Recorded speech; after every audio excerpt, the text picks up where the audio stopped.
अच्छा जी, पहले हमने ये बात की है कि इनम के बगैर हम कॉन्स्टेंट्स को कैसे इस्तेमाल करते हैं। तो पहले मैं थोड़ा सा इनम का इंट्रोडक्शन करवा देता हूँ, उसके बाद जो हमने कोड लिखा था उसको इम्प्रूव करेंगे इनम को यूज़ करते हुए। देखो इनम क्या चीज़ है, enum is a new class type introduced in Java 1.5, यानी कि जावा 1.5 जो एडिशन आया था इसके अंदर ये इंट्रोड्यूस हुई थी। जावा 1.4 में 1.3 वगैरह में इनम नहीं थी।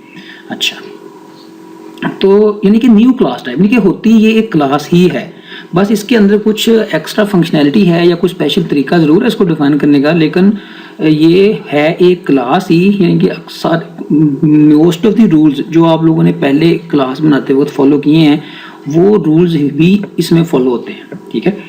अच्छा, enumerated type is a type whose value is values consist of fix set of constant. यानी कि इसमें ये बात बड़ी इंपॉर्टेंट है कि आप समझें कि ये फिक्स सेट ऑफ कांस्टेंट है। ठीक है, यानी कि फिक्स मीन कि जब आपने प्रोग्राम कंपाइल करना है ना तो उस वक्त ये डिफाइन हो जाने हैं सारे के सारे कांस्टेंट, फिक्स लिस्ट है।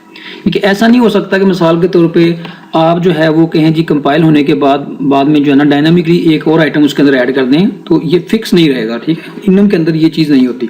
तो हमारी जितनी भी ये चीज़ें हैं ये कंपाइल टाइम पे ही सारा जो लिस्ट है ये बन जाती है। मिसाल के तौर पे अगर कोई गेम है तो उसके जो स्टेटस है हमें पता है किस गेम के क्या क्या स्टेटस हो सकते हैं। ठीक है, किसी भी गिवन टाइम पे मिसाल के तौर पे गेम हार्ड विड्रॉ हो सकती है, कंटिन्यू हो सकती है, विन हो सकती है। ठीक है, इसी तरह लूज हो सकती है। तो ये हमें कंपाइल टाइम पे ही पता होता है कि हमारी गेम के क्या। इस तरह डेज की बात कर लें तो डेज हमें पता है जी यही डेज हैं from starting from Monday to Sunday. ठीक है, ये भी फिक्स लिस्ट है।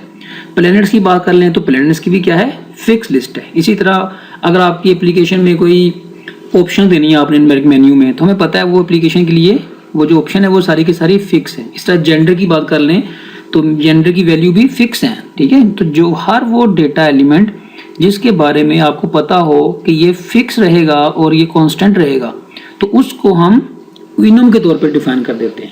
अच्छा, फ़ायदा क्या है, it provides compile time type safety. क्योंकि ये बात मैंने बड़ी डिटेल में एक्सप्लेन की थी कि जब हमने कांस्टेंट इनम के बगैर यूज़ किए होते हैं ना तो कंपाइल टाइम पे एरर नहीं पता चलता।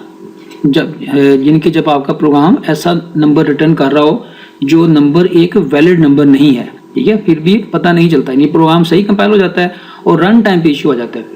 तो अभी मैं ये करता हूँ कि वो जो गेम वाला प्रोग्राम मैंने पहले बनाया है ना उस गेम वाले प्रोग्राम के अंदर जो गेम के स्टेटस थे ना उसको इनम में कन्वर्ट करता हूँ ताकि आप ये समझ सकें कि इनम का बेनिफिट क्या है, उसको हम उसका कोड कैसे लिखते हैं। तो आइए जी ये हम काम करते हैं। अच्छा, देखिए ये वो कोड है जो हमने थोड़ी देर पहले बनाया था इसको फर्स्ट सेशन में। अच्छा, हम करना क्या चाह रहे हैं, हम ये चाह रहे हैं कि ये जो तीनों डिफरेंट तरह के स्टेटस है ना ये इनम के तौर पे डिफाइन हो जाए। हम करेंगे क्या, एक नई टाइप बनाएंगे उसके अंदर इन स्टेटस को डिक्लेयर कर देंगे। ठीक है, अभी तो ये इंटीजर के तौर पे यूज हो रहे हैं ना, तो हम बाद में जैसे यहाँ पे हमने इंट लिखा हुआ है तो अब हम इसको एक इनम के टाइप के तौर पे बना देंगे। तो हमारा कोड यहाँ पड़ा हुआ है, यहाँ पे मैंने आपको बताया ना कि होती एक क्लास ही है ये, तो हम इसको बनाएंगे एक सेपरेट फाइल में हम बना सकते हैं। ठीक है, जैसे मैं यहाँ पे एक फाइल बनाता हूँ उसका नाम रख देता हूँ फॉर एग्जाम्पल गेम स्टेटस। ठीक है, तो ज़ाहिर है ये जावा की फाइल है तो इसकी एक्सटेंशन भी जावा होनी चाहिए। ये मैंने इसको ओपन कर लिया इसको भी साथ। तो पब्लिक क्लास की जगह पे क्योंकि ये इनम टाइप की क्लास है तो हम क्लास का कीवर्ड नहीं यूज़ करते, हम यहाँ पे इनम का कीवर्ड यूज़ करते हैं। ठीक है, तो इसका नाम भी ज़ाहिर है जो हमने फाइल का नाम रखा है उसी नाम से रखना चाहिए, गेम स्टेटस। ये नाम कोई भी रख सकते हैं, ज़ाहिर है अगर आप कोई और नाम रखेंगे तो आपको फाइल का नाम भी उसके अकॉर्डिंगली ही रख लेना चाहिए। अच्छा, इसकी बॉडी में क्या लिखेंगे, इसकी बॉडी में हम बस वो लिस्ट डिफाइन कर देंगे जो हमें डिफरेंट स्टेटस चाहिए अपने प्रोग्राम के अंदर। जैसे हमने देखा था कि वॉन स्टेटस है और वॉन इन या वॉन, ठीक है, या लॉस्ट स्टेटस है या गेम का स्टेटस फॉर एग्जांपल कंटिन्यू है। ठीक है, तो हमने क्या किया, बस वो जो स्टेटस की लिस्ट है वो यहाँ पे जस्ट हमने डिफाइन कर दी है। दैट्स इट, और हमने इसमें कोई काम नहीं करना। ठीक है, बस हमने स्टेटस की डिफाइन कर दी। अच्छा, अब कोड को थोड़ा सा इंप्रूव करते हैं, इनके वो कोड जो हमने पहले लिखा है। पहले चलते हैं गेम की क्लास में। तो देखिए जब हमने ये सारे स्टेटस वहाँ डिफाइन कर दिए हैं इसका मतलब ये है कि अब हमें इनकी ज़रूरत नहीं है। ठीक हो गया। अच्छा, स्टेटस की टाइप पहले तो इंटीजर थी, अब हमने स्टेटस के लिए क्या कर दिया, एक नई इनम टाइप डिफाइन कर दी है। तो अब हम यहाँ पे क्या करते हैं कि जब भी कोई वेरिएबल लें तो उससे पहले उसकी टाइप लिखते हैं ना। तो अब हमारी टाइप क्या है, गेम स्टेटस। तो लिहाजा इंट नहीं लिखेंगे, यहाँ पे क्या लिखेंगे, गेम स्टेटस। ठीक है, ये बड़ी इंपॉर्टेंट है समझने के लिए कि ये जो क्लास है ये है क्लास ही, तो बस ये एक इनम टाइप की क्लास है। ठीक है, अच्छा क्योंकि अब ये एक गेम स्टेटस टाइप का ऑब्जेक्ट बन गया है, तो जाहिर है जहाँ जहाँ हम कोई से वैल्यू असाइन करते हैं, जैसे हमने 5 असाइन की है, तो यहाँ पे हम 5 नहीं असाइन करेंगे या कोई भी 3, 2 वगैरह नहीं असाइन करेंगे, हम एक वैलिड स्टेटस ही इसको असाइन कर सकते हैं। यानी कि हम इसको गेम स्टेटस डॉट वॉन, ठीक है, लॉस्ट या कंटिन्यू ही पास कर सकते हैं। अगर हम इसके अलावा कोई स्टेटस सेट करेंगे, जैसे वॉन को मैं कुछ और लिख दूं, मिसाल के तौर पे विदड्रा लिख दूं, तो विदड्रा का स्टेटस मैंने यहाँ पे नहीं डिफाइन किया हुआ। इसका मतलब ये है कि जो स्टेटस यहाँ डिफाइन नहीं है वो मैं यहाँ पे नहीं लिख सकता। ठीक है, इसके अंदर जो भी लिखना है आपने वही लिखना है जो आपने उसके अंदर डिफाइन किया है, तो स्टेटस सेट हो गया। अच्छा, जाहिर है अब इसकी टाइप स्टेटस की इंट नहीं रही, तो हमें जाहिर है इसकी फिर टाइप भी अपडेट कर देनी चाहिए, गेम स्टेटस। यानी कि गेट स्टेटस क्या चीज़ है, किस टाइप का ऑब्जेक्ट रिटर्न करता है, ऑब्जेक्ट की टाइप है गेम स्टेटस, लिहाजा इसकी रिटर्न टाइप गेम स्टेटस हो जाएगी। तो बस ये हमने इसकी मॉडिफिकेशन कर ली। अच्छा अब ये करते हैं कि अब क्या करना चाहिए जी, एक मिनट सोचने दें। हाँ, अब ये करते हैं कि ना गेम टेस्ट में चलते हैं और यहाँ जाके देखते हैं क्या हमें कोई चीज़ रीफैक्टर करने की ज़रूरत है कि नहीं। अच्छा, तो देखें जी, प्ले का मेथड कॉल किया गेम को प्ले करने के लिए, गेम प्ले हो गई, स्टेटस जो था वो गेम के अंदर सेट हो गया। ठीक है, अब हम क्या कह रहे हैं, गेम डॉट गेट स्टेटस। हमें पता है कि गेट स्टेटस का जो मेथड है ये रिटर्न करता है गेम स्टेटस टाइप का ऑब्जेक्ट। तो हमें फिर क्या करना पड़ेगा, यहाँ पे इंटीजर नहीं, यहाँ पे हमें लिखना पड़ेगा गेम स्टेटस, क्योंकि अब ये गेम स्टेटस एक टाइप बन चुकी है ना, इसलिए यहाँ पे गेम स्टेटस, और इसका वेरिएबल का नाम भी हमने गेम स्टेटस रख दिया। ठीक है, जाहिर है ये जी स्मॉल है क्योंकि ये ऑब्जेक्ट का नाम है, और ये जी कैपिटल है क्योंकि ये क्लास का नाम है। अच्छा देखिए, पहले ही क्या था, पहले था गेम के अंदर इंटीजर डिफाइन था वॉन के नाम से। अब हमने ये रिमूव कर दिया, यानी कि ये कोड नहीं चलेगा। लिहाजा हमें क्या करना पड़ेगा, यहाँ पे हम कंपेयर करेंगे किसी स्टेटस के साथ, और गेम स्टेटस अगर हमने चेक करना है कि भाई ये वॉन है या लॉस्ट है, तो हमें क्या करना पड़ेगा, यहाँ पे गेम स्टेटस की क्लास यूज करनी पड़ेगी, गेम इनम कहना चाहिए, गेम स्टेटस डॉट वॉन, क्योंकि अब हम इसको गेम स्टेटस डॉट वॉन के साथ ही कंपेयर कर सकते हैं। क्यों, क्योंकि ये इनम टाइप है। ठीक है, इसकी टाइप और इसकी टाइप मैच करनी चाहिए ना जब कंपेयर करें। ऐसा तो नहीं कि यहाँ पे फॉर एग्जांपल एक नंबर पड़ा और यहाँ पे एक बूलियन टाइप पड़ी हो, यहाँ पे यूजर का ऑब्जेक्ट है और यहाँ पे फर्ज करें स्ट्रिंग का ऑब्जेक्ट है, तो उनको आपस में कंपेयर करने की कोई लॉजिक नहीं बनती, तो दोनों की टाइप सेम होनी चाहिए। ठीक है, तो ये हमने वॉन लिख दिया। अच्छा, दूसरा यहाँ पे भी ज़ाहिर है ठीक कर लेते हैं, मैं इसको कोई ठीक कर लेता हूँ, गेम स्टेटस डॉट लॉस्ट, और यहाँ पे भी गेम स्टेटस डॉट कंटिन्यू। ठीक है, ये हमने कोड अपना इम्प्रूव कर लिया। ठीक है, देखिए फ़ायदा क्या हुआ है। अब पहले तो इसकी आउटपुट देख लेते हैं ना, बाकी बातें बाद में करेंगे। जावा सी स्टैटिक डॉट जावा कंपाइल कर लिया, और जावा स्पेस गेम टेस्ट को रन किया, तो congratulation you won the game, यानी कि जो बिहेवियर है वो हमारा सेम ही रहा है। ठीक है, बिहेवियर में कोई भी फर्क नहीं आया है। ओके जी, sorry for the interruption, phone था एक चाय के लिए, घर बैठे काम करने का ये फ़ायदा तो है ना। अच्छा, अब हम क्या बात कर रहे थे, हम ये देख रहे थे कि हम देखें कि जो आउटपुट है प्रोग्राम की, देखिए वो सेम है, उसमें कोई फ़र्क नहीं पड़ा। अच्छा, अब हम चलते हैं कोड पे वापस।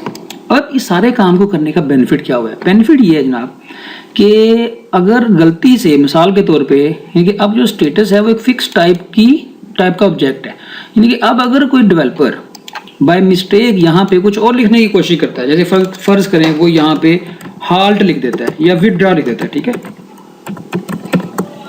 तो विड्रा लिखने से क्या होगा, जाहिर है ये कंपाइल टाइम पे ही एरर पता चल जाएगा। वो कह रहा है जी withdraw can not find symbol, कि विड्रा का तो सिंबल ही नहीं है।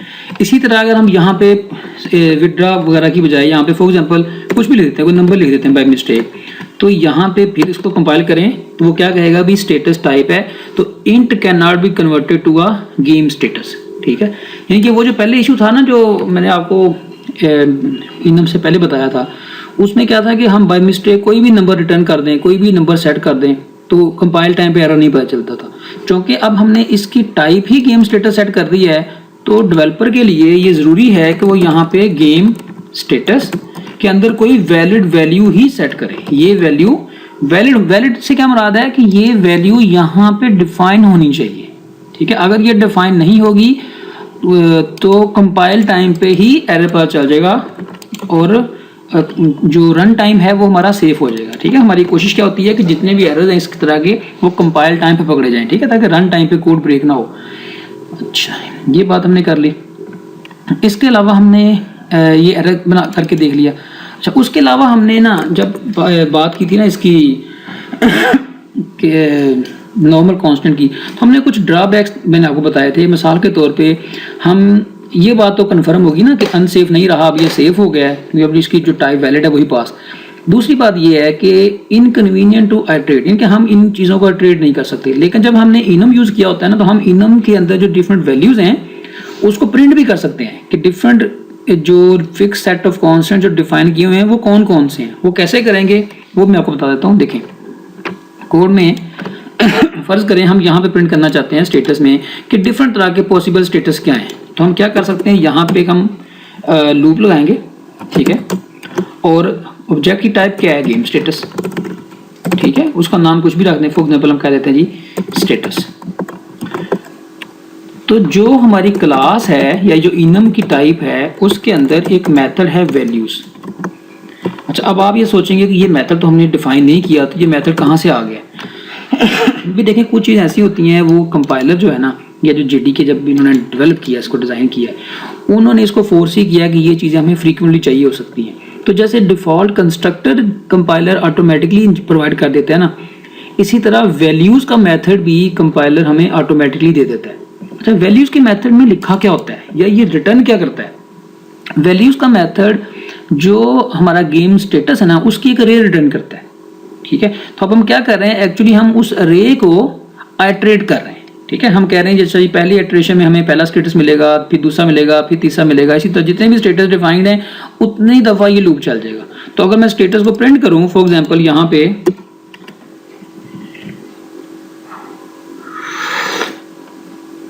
अगर मैं प्रिंट करता हूँ इसको, तो system dot out dot print ln और यहाँ पे इसको प्रिंट कर दें, फॉर एग्जांपल स्टेटस को प्रिंट कर दिया, ठीक है। अब वापस आके इसको दोबारा से कंपाइल करते हैं पहले, ठीक है, और फिर इसको रन करते हैं। तो देखें ये कोड तो पहले ही था ना, ये आउटपुट जनरेट। अब देखें ये इसने क्या किया है, वो जो लिस्ट ऑफ कॉन्स्टेंट्स थी जो हमने गेम स्टेटस के इनम में डिफाइन की थी, वो लिस्ट आइटरेट करके उसके वैल्यूज को प्रिंट कर दिए। तो ये काम हम सिर्फ इनम के जरिए कर सकते हैं। अगर आपने अलग-अलग वेरिएबल लिया होगा ना, तो ये काम उस वक्त फिर नहीं हो सकता। एक चीज़ तो ये मतलब इसका बेनिफिट हो गया, ठीक है। उसके अलावा हमने बेनिफिट्स में बात की थी कि हम प्रिंट नहीं कर सकते, तो इसमें देखें प्रिंटिंग भी कर सकते हैं, इटरेशन भी कर सकते हैं। इस तरह हमें साइज़ नहीं पता चलता, इसमें हमें साइज़ भी पता है। अगर वैल्यूज़ की जो रे है उसका हम साइज़ भी देख सकते हैं। और अगर आपने कोई फॉर एग्जांपल उसका सबसेट फाइंड करना है तो आप सबसेट भी फाइंड कर सकते हैं। फॉर एग्जांपल साइज़ कैसे देखेंगे, साइज़ देखने के लिए हम क्या करेंगे, चूँकि वो एक रे है तो हम उसके ऊपर जो साइज़ का मेथड है वो कॉल कर सकते हैं। चलिए मैं अब आपको ना इसका भी कोड बता देता हूँ कि सबसेट और साइज़ वगैरह कैसे पता करेंगे। जैसे देखें फॉर एग्जांपल मैंने बताया कि ये एक रे है, इसकी जो डिटेल है वो जो अगर आपको रेस का पता है तो अच्छी बात है, अगर नहीं तो जो मेरा रेस का लेक्चर है उसको आप पहले अटेंड कर लें, ठीक है। तो मैं चूँकि मुझे पता है ये रे है, तो मैं क्या कर सकता हूँ, रे के ऊपर हमारे पास एक एट्रीब्यूट होता है, उसे कहते हैं लेंथ। तो लेंथ से रे का साइज पता चल जाता है। जैसे फॉर एग्जांपल अगर मैं प्रिंट करना चाहता हूँ कि टोटल डिफरेंट तरह के कितने स्टेटस हैं, तो मैं क्या कर सकता हूँ, system dot for example out dot print ln, और पहले तो रे को फेच करूँगा ना, तो गेम स्टेटस डॉट वैल्यूज, ये मैं उस रे के ऑब्जेक्ट तक पहुँच गया, ठीक है। अच्छा, अब डॉट लेंथ ये क्या करेगा, ये मुझे बता देगा कि इसकी लेंथ, इसका साइज या इसकी लेंथ कितनी है इस रे की। तो अगर वापस आके आप इस कोड को दोबारा कंपाइल करें फॉर एग्जांपल, और यहाँ पे जावा स्पेस गेम टेस्ट, ठीक है, देखें ओहो मेन मेथड नॉट फाउंड। अच्छा, गेम स्टेटस नहीं, हमने रन करना था गेम टेस्ट को, ठीक है, जावा गेम टेस्ट। देखें क्या हुआ, पहले उसने स्टेटस प्रिंट किए हैं जब हमने अरे को अटरेट किया है, यानी कि डिफरेंट को जो कॉन्स्टेंट्स हैं हमारे इनम के। फिर हमने उसका साइज भी हमने देख लिया कि कितने साइज हैं, जबकि ये जो चीज़ें हम कर रहे हैं ये हम इनम के बगैर नहीं कर सकते। अच्छा, दूसरी चीज़ मैंने आपको क्या बताई थी कि हम इसका सबसेट भी इटरेट कर सकते हैं। देखें अभी तो हमारे कोड के अंदर जो हमारी इनम की टाइप है उसमें देखें सिर्फ 3 स्टेटस हैं। फर्ज करें इसमें 3 स्टेटस ना हों, लाइक 20-25 डिफरेंट तरह के स्टेटस हों, ज़रूरी नहीं वो गेम के ही हैं। फॉर एग्जांपल आपने क्या किया हुआ है, आपने जैसे प्लैनेट्स हैं, ठीक है, आपने प्लैनेट्स के जो नाम है ना वो यहाँ पे स्टोर किए हुए हैं। अब प्लैनेट्स 3 तो नहीं है ना, प्लैनेट्स तो ज़्यादा हैं, 8-9 जितने भी। तो अब आप क्या करेंगे, फॉर एग्जांपल आप उसमें से एक सेट एड करना चाहते हैं जी। फॉर एग्जांपल फलाने प्लैनेट से लेकर सिर्फ उस प्लैनेट तक जो सेट है ना सिर्फ वो चाहिए, तमाम प्लैनेट्स के नाम नहीं चाहिए।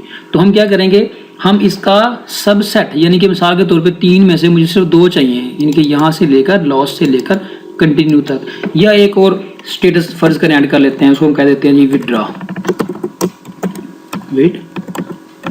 ठीक है। तो जैसे मैं चाहता हूँ जी लॉस्ट से लेकर विदड्रॉ तक जो वैल्यूज हैं वो आए, ठीक है। तो एक बात याद रखिएगा, चूंकि अब मैंने विदड्रॉ यहाँ पे ऐड कर दिया है तो अब मैं अपने कोड के अंदर किसी भी जगह पे यहाँ पे विदड्रॉ भी लिख सकता हूँ, ठीक है। अच्छा, तो मैं क्या करूँगा, एक हमारे पास बिल्ट इन क्लास है, उसे कहते हैं इनम सेट, ठीक है। इनम सेट क्या करता है, अगर वो इनके इनम डिफरेंट तरह के इनम को स्टोर करने के लिए इस्तेमाल होता है। हम क्या कर सकते हैं, अपने टेस्ट के अंदर फर्ज करें मैंने एक सबसेट रिट्रीव करना है, मैं क्या लिखूंगा जी, फॉर एग्जांपल उसको ट्रेड करना है। तो फॉर लूप में चूंकि उसकी टाइप भी गेम स्टेटस ही होगी, गेम स्टेटस एस या स्टेटस और इनम सेट, ठीक है। इनम सेट के अंदर एक मेथड है रेंज का, इसको हम बताते हैं कि हमें जो सेट बनाना है इनकी इनम का वो कौन सी रेंज का होना चाहिए, यानी कि उसकी स्टार्टिंग कांस्टेंट कौन सा है और एंडिंग कांस्टेंट कौन सा है। तो इसके 2 पैरामीटर हैं, हम वो पैरामीटर्स को पास कर देंगे, 2 आर्गुमेंट। पहला आर्गुमेंट क्या है, गेम स्टेट, स्टार्ट हमने कहाँ से करना है, game status dot for example lost, loss से शुरू करें और गेम स्टेटस डॉट से विदड्रॉ, इसको थोड़ा सा फोन साइज कम कर लेते हैं, विदड्रॉ तक, ठीक है, विदड्रॉ तक इसको प्रिंट कर दे। तो अब हमें पता है लॉस से लेकर विदड्रॉ तक गेम स्टेटस में लॉस से 3 स्टेटस हैं, ठीक है। तो देखें अगर मैं इसको दोबारा चलाता हूँ, इसको पहले प्रिंट कर लेना, system dot out dot println और स्टेटस, ठीक है। देखें अब क्या करेगा ये, अब जो फिक्स सबसेट है वो हमने इसमें से फैच कर लिया। तो वापस आते हैं, कोड को रिकम्पाइल करते हैं, कंपाइल किया, enum set can not find symbol enum set, okay. Actually हमने इसको इंपोर्ट नहीं किया ना, तो इसको इंपोर्ट करना ज़रूरी है। तो हम आपको पता ना, जब हमने स्कैनर यूज़ किया था आपको मैंने बताया था कि इंपोर्ट करना क्यों ज़रूरी होता है, इंपोर्ट java.util.enum set, ठीक है। वापस आए, इसको दोबारा से कंपाइल करते हैं, तो अब देखें सही कंपाइल हो गया, जावा और गेम टेस्ट। देखें क्या हुआ है, पहले उसने प्रिंट किए 4 स्टेटस, ठीक है, वॉन लॉस कंटिन्यू विदड्रॉ, क्यों, क्योंकि हमारा जो पहला लूप है ये वाला, ये तमाम डिफरेंट स्टेटस के लिए लगा हुआ है, गेम स्टेटस के अंदर जितनी भी वैल्यूज हैं, मतलब जितने भी डिफरेंट कॉन्स्टेंट्स हैं। और जो सेकंड लूप है इसको हमने जो सेट दिया है ना, वो हमने बताया है कि यहाँ से शुरू करे और यहाँ तक एंड हो। तो दैट मीन्स कि ये सिर्फ 3 वैल्यूज बनती है ना। तो अब वापस आके अगर आप आउटपुट में देखें तो देखें इसने पहले साइज, बाद में साइज प्रिंट किया, और जो आखिरी लूप लगा है उसने 3 वैल्यूज प्रिंट की हैं, लॉस से शुरू करके विदड्रॉ तक, ठीक है। देखिए यानी कि वो जो लिमिटेशन थी ना सारी जो हमने यहाँ पे पढ़ी थी कि हम इसमें सबसेट नहीं गेट कर सकते, इनका साइज नहीं देख सकते कितने हैं, प्रिंट नहीं कर सकते, आइट्रेट नहीं कर सकते, ये सारे काम हम इनम को यूज़ करते हुए परफॉर्म कर सकते हैं, ठीक है। तो मुझे उम्मीद है कि आपको इनम की काफ़ी बेहतर अंडरस्टैंडिंग होगी, ठीक है। ये जितनी भी हम चीज़ें लिख रहे हैं, ये देखिए ये सिर्फ मैं डेमोन्स्ट्रेट करने के लिए यहाँ लिख रहा हूँ। आप ये सेम चीज़ें किसी भी क्लास में, किसी भी मेथड में, इवन के जो भी आप क्लासेस बनाते हैं उसमें ये डिफाइन कर सकते हैं। तो ये सारा है इनम का एक इंट्रोडक्टरी लेक्चर। अब कुछ और चीज़ें थोड़ी सी रह गई हैं, वो ये है कि अगर इनम को हमने, जैसे मैंने शुरू में कहा था कि क्लास ही है, तो क्या इस क्लास के हम कंस्ट्रक्टर भी बना सकते हैं? क्या हम उन कंस्ट्रक्टर को खुद कॉल कर सकते हैं इनम की क्लास के बाहर से न्यू का कीवर्ड यूज़ करके? अगर ये क्लास है तो क्या हम इसके अंदर इंस्टेंस वेरिएबल और मेथड भी डिफाइन कर सकते हैं? क्या हम इसके अंदर मेथड ओवरलोडिंग कर सकते हैं? क्या हम कंस्ट्रक्टर ओवरलोडिंग कर सकते हैं कि नहीं? ठीक है, तो ये थोड़ी सी जो डिटेल है ये आपको मैं नेक्स्ट सेशन में बताऊंगा कि इन सारी चीज़ों का क्या आंसर है और इनम एक्चुअली काम कैसे करता है। ये जो हमने कहा ना ये पब्लिक कॉन्स्टेंट्स होते हैं, ये जो सारे स्टेटस हैं, नेक्स्ट में आपको मैं बताऊंगा कि ये पब्लिक कांस्टेंट कैसे होते हैं और ये कैसे काम कैसे करती है जो इनम की टाइप है। अभी बस आपको ये बताया कि आपने इसको यूज़ कैसे करना है, डिफाइन कैसे करना है। इतनी इन्फॉर्मेशन काफ़ी है अगर आप सिर्फ यूज़ करने में इंटरेस्टेड हैं, लेकिन अगर आप इसके अंदर फर्दर डिटेल में जाना चाहते हैं तो हम अगले सेशन में वो सारी बात करेंगे।